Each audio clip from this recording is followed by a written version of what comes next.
benvenuti alla TG Sicilia. Le principali notizie. A Palermo la magistratura decide se convalidare il fermo del secondo accusato della strage di Monreale, che non risponde neanche lui al GIP. Gli investigatori, al lavoro per individuare altri membri del branco, sospettano che l'assalto sia stato pianificato da un vero e proprio comando armato. Pedopornografia online tra Catania, Siracusa e Ragusa, 3 arresti e 5 denunce, sequestrati molti file con immagini shock e Agrigento ricorda Alice, la 17enne suicida 8 anni fa dopo aver subito violenza sessuale di gruppo e la diffusione di materiale pedopornografico dell'abuso. Piromane arrestato dai carabinieri di Taormina, appiccava il fuoco per far ricrescere l'erba per il pascolo. Era già stato accusato dalla magistratura di Messina di estorsione aggravata per conto della mafia. Sanità al civico di Palermo, interventi chirurgici non necessari, referti omessi, cartelle cliniche falsificate, tutto per aumentare le somme dei rimborsi regionali. Questo e altro ancora nella denuncia di un medico, aperto il fascicolo della magistratura. La Chiesa siciliana guarda da domani al conclave. Mafia, povertà, migrazioni, i grandi temi che saranno portati all'attenzione del nuovo pontefice. All'elezione parteciperanno 2 cardinali della nostra regione. Spettacolo, Gabriele Cirilli chiude in Sicilia il suo tour teatrale. Giovedì sarà a Catania, poi a Palermo fino al 17. Con lo show Cirilli and Family mette in scena vizi e virtù della famiglia a partire dalla sua. Calcio, playoff di Serie C, cresce l'attesa per Catania e Potenza che si affronteranno domani al Massimino. Imbarazzo della scelta per Toscano, ballottaggio tra Dalmonte e Stoppa per sostituire Lunetta.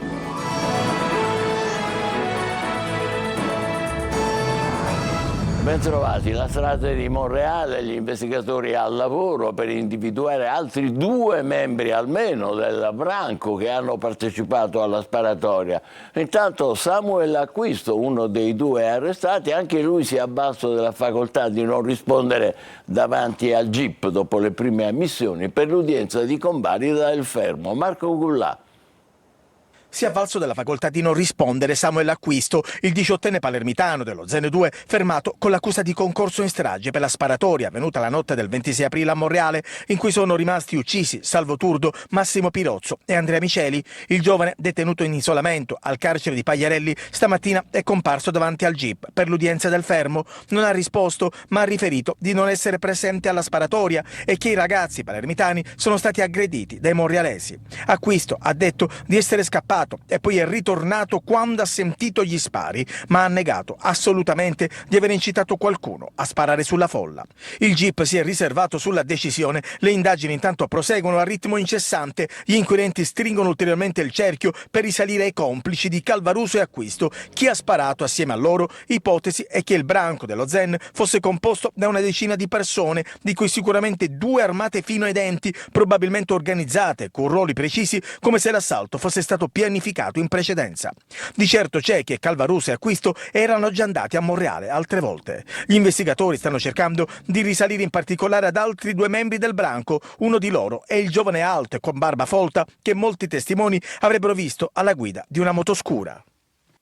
Pedopornografia online, 3 arresti e 5 denunce tra Catania, Siracusa e Ragusa. Sequestrato in un ingente quantitativo di file illegali, la polizia postale dice è un fenomeno trasversale, ma abbiamo i sistemi per fronteggiare questi reati. Tonino De Manna. Ancora immagini shock, ancora protagonisti minori sfruttati sessualmente e poi finiti in rete nello sterminato mondo del web. Un catanese, un siracusano ed un ragusano di età compresa tra i 40 e i 60 anni, impiegati, sono stati arrestati dalla polizia postale di Catania in flagranza di reato perché trovati in possesso di un ingente quantitativo di materiale pedopornografico. Sequestrati anche numerosi dispositivi informatici contenenti migliaia di file illegali. L'indagine è stata avviata dal Centro Nazionale per il Contrasto alla Pedopornografia Online della Polizia Postale grazie alla preziosa collaborazione dell'organizzazione Child Rescue Coalition, che ha utilizzato avanzati sistemi per geolocalizzare in Sicilia alcuni utilizzatori degli account. Agli arrestati abbiamo rinvenuto nel corso delle perquisizioni disposte dalla Procura distrettuale una quantità molto ingente, migliaia di file pedopornografici, per cui si è determinati sull'arresto in flagranza. Sono persone di varia estrazione sociale. Si può tracciare un identikit?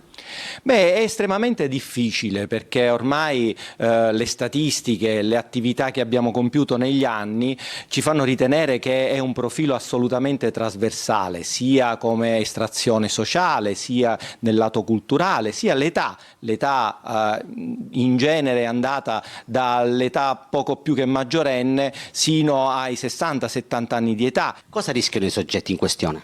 Ma per la detenzione si va fino a un massimo di 3 anni, per la divulgazione, che è reato contestato in questo caso, si arriva a 5 anni. Gli arresti sono stati già convalidati dai GIP di Catania, Siracusa e Ragusa.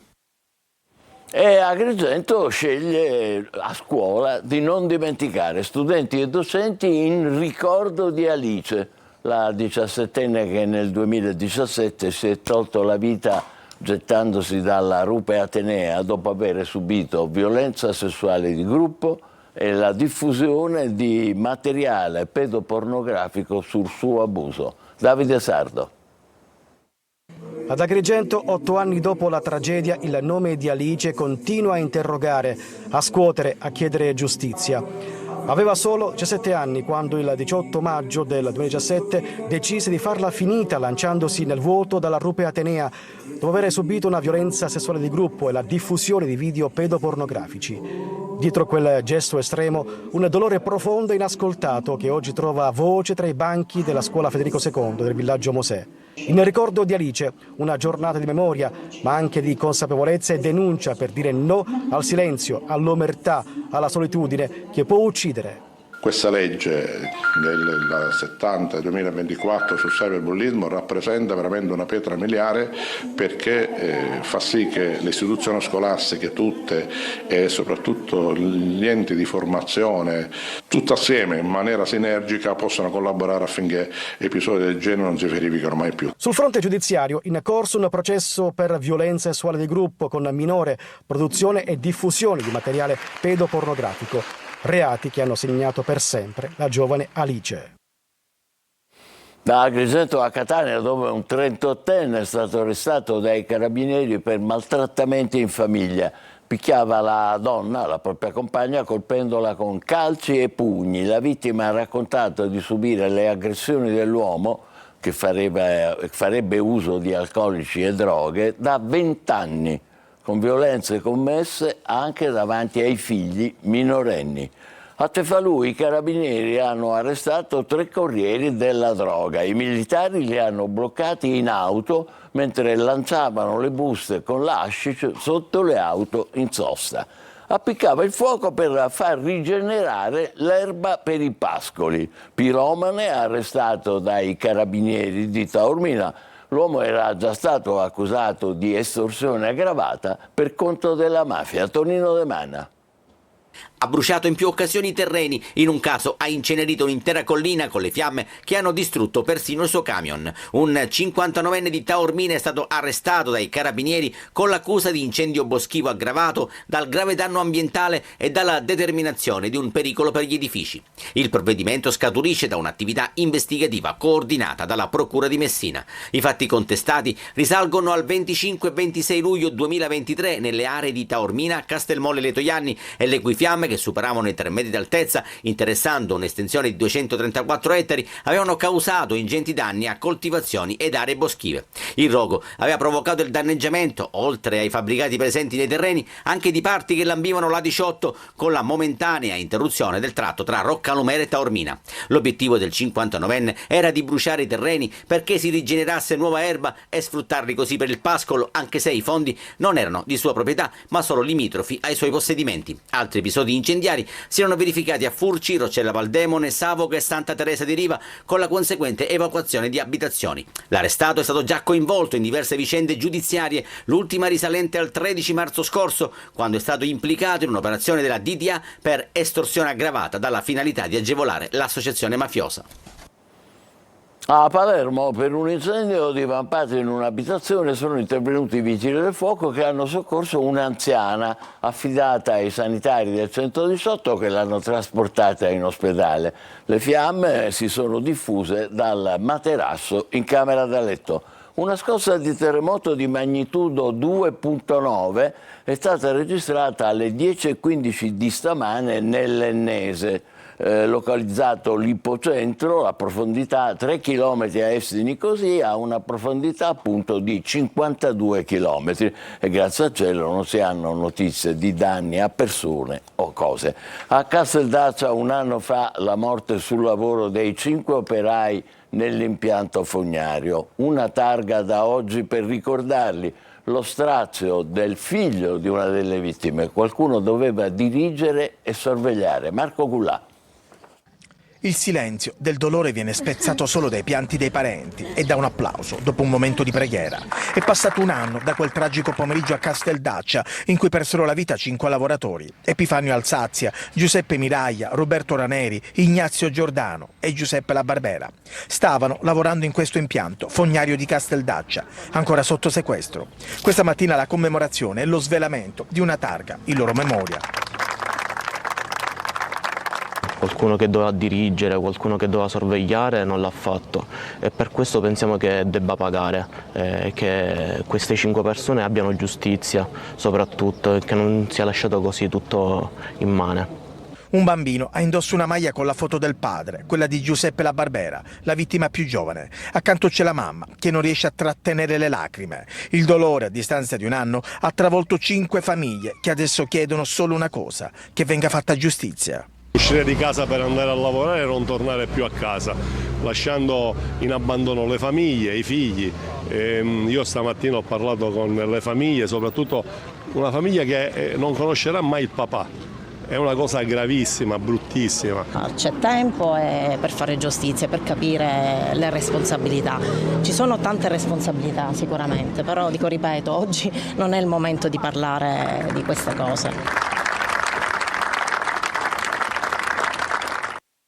A Palermo è calato uno strano silenzio sul nuovo scandalo nella sanità siciliana, dopo le denunce del medico che ha raccontato cosa accade nel reparto di chirurgia dell'ospedale civico. Il professionista ha deciso di continuare a parlare e aspetta di avere notizie del fascicolo aperto in procura. Maglio Viola. Un fascicolo conoscitivo ancora senza ipotesi di reato sarebbe stato aperto dalla Procura di Palermo sul nuovo presunto scandalo nella sanità siciliana. La vicenda è quella della denuncia circostanziata presentata da un medico dell'ospedale civico. Prima ha raccontato a un deputato regionale e poi ha confermato le sue denunce alle TV nazionali sulla morte di una donna causata da un evidente errore medico in sala operatoria, un'operazione che non si sarebbe mai dovuta fare. Il medico in questione narra di un reparto dell'ospedale nel quale avvengono cose molto gravi, parla di operazioni non necessarie, di referti omessi, di cartelle cliniche falsificate, tutto per aumentare le somme dei rimborsi regionali. E ancora operazioni eseguite in modo scorretto o con inaccettabili ritardi, liste d'attesa bypassate per gli amici, pazienti deceduti dimessi come se avessero scelto di andarsene autonomamente contro il parere medico. Tutto sarebbe provato da conversazioni che il medico avrebbe registrato e da documenti inseriti in una chiavetta ora in possesso della magistratura che deve accertare una sequenza di eventi.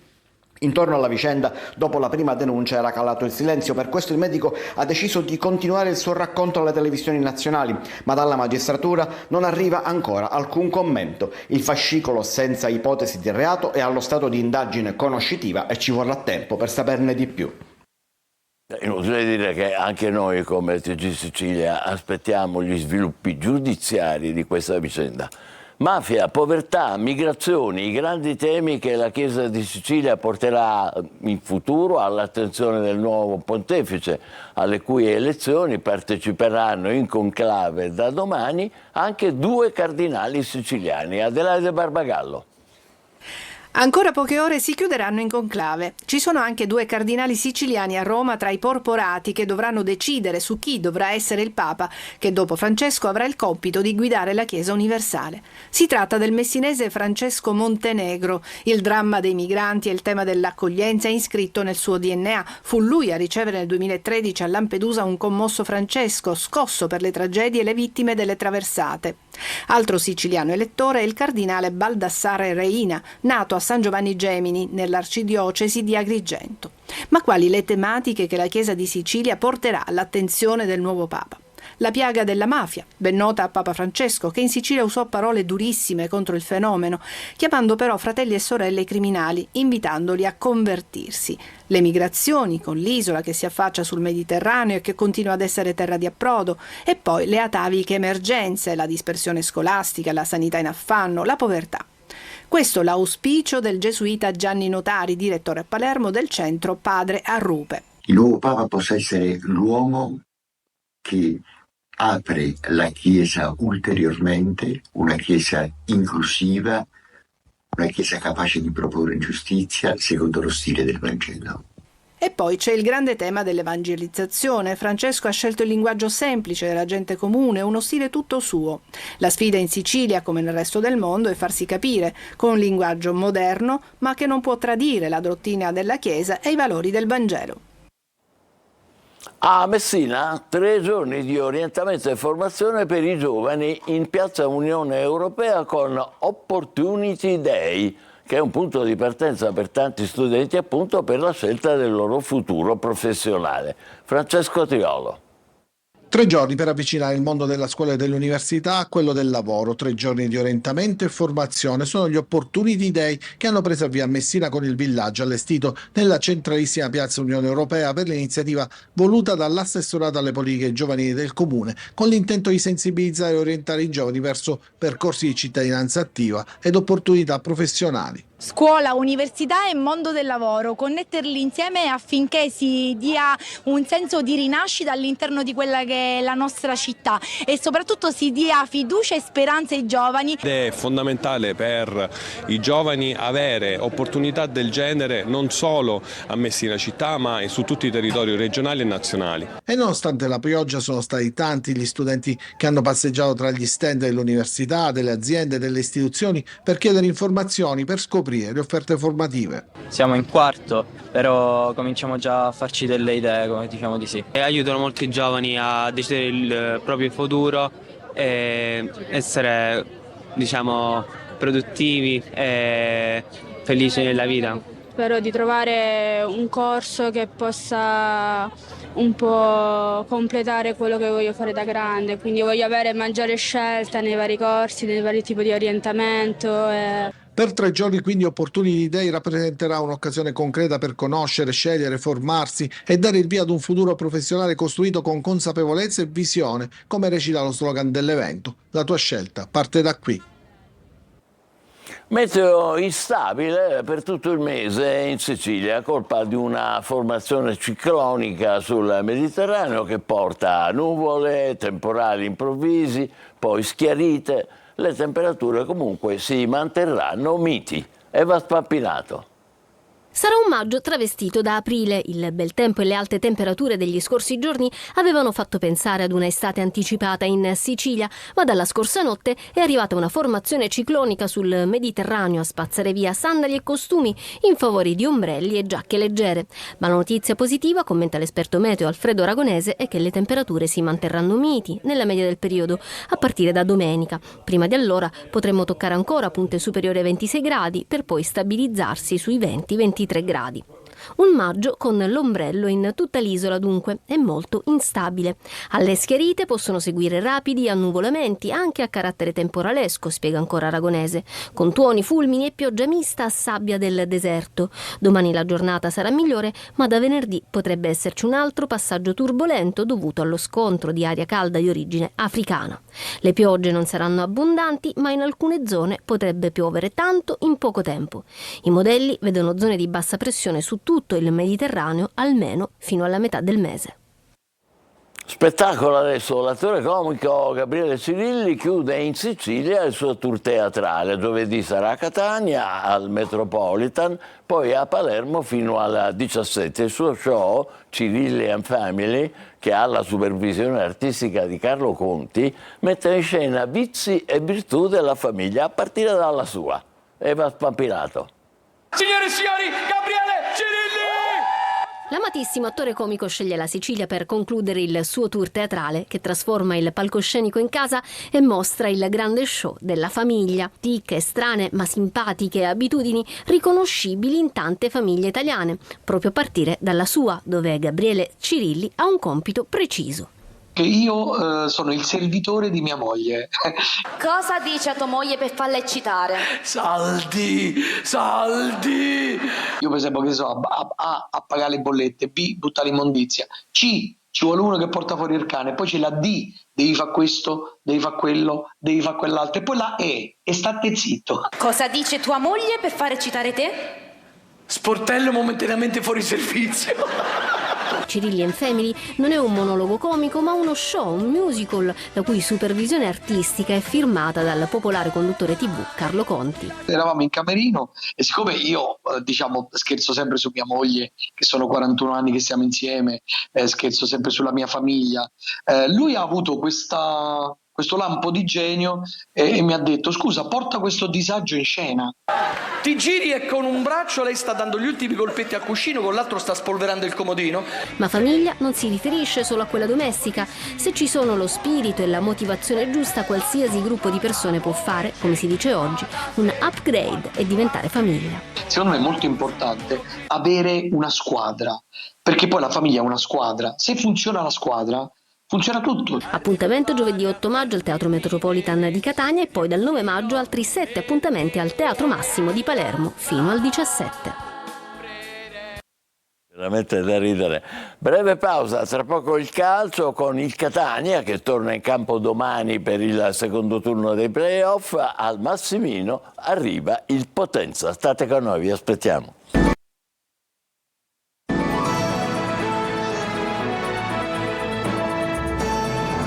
Calcio playoff di Serie C, cresce l'attesa per Catania e Potenza che si affronteranno domani sera al Massimino. Imbarazzo della scelta per Toscano, ballottaggio fra Dalmonte e Stoppa per sostituire Lunetta. Francesco Triolo.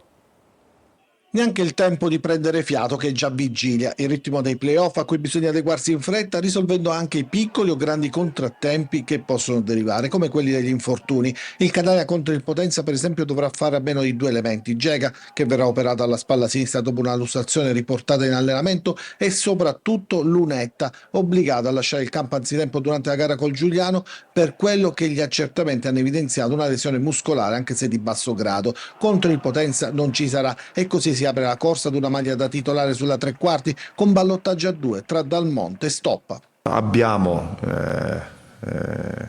gente che è pronta a sostituirlo, magari con caratteristiche diverse, ma te ne metterà altre, quindi non è quello che mi preoccupa l'assenza di Lunetta. Oggi siamo in grado di sopperire a un'assenza, a 2 assenze, perché l'organico ritornato a disposizione ti consente questo. Per il resto il quadro sembra ormai delineato. Toscano però anche oggi in conferenza stampa ha avvertito sulle insidie che presenta la sfida contro il Potenza, affrontato poche settimane fa in campionato. Dobbiamo essere bravi a continuare a sfruttare quali sono le nostre peculiarità in questo momento, toglierci quelle zone dove possiamo fare molto meglio, e lo sappiamo, i ragazzi lo sanno, affrontare nel modo giusto questa partita, perché Forse l'importanza della partita è per il valore del Potenza. Superare questo ostacolo contro una squadra che ti sollecita dal punto di vista mentale e soprattutto in un turno infrasettimanale così ravvicinato, per me è uno step importante da superare. Mentalità quindi, e poi gioca all'11 migliore, perché l'obiettivo è superare il turno, concetti chiari, quelli del tecnico. Noi ci fermiamo qui, l'appuntamento come al solito è per le 20 per la prossima edizione. Grazie per essere stati con noi, buon pomeriggio.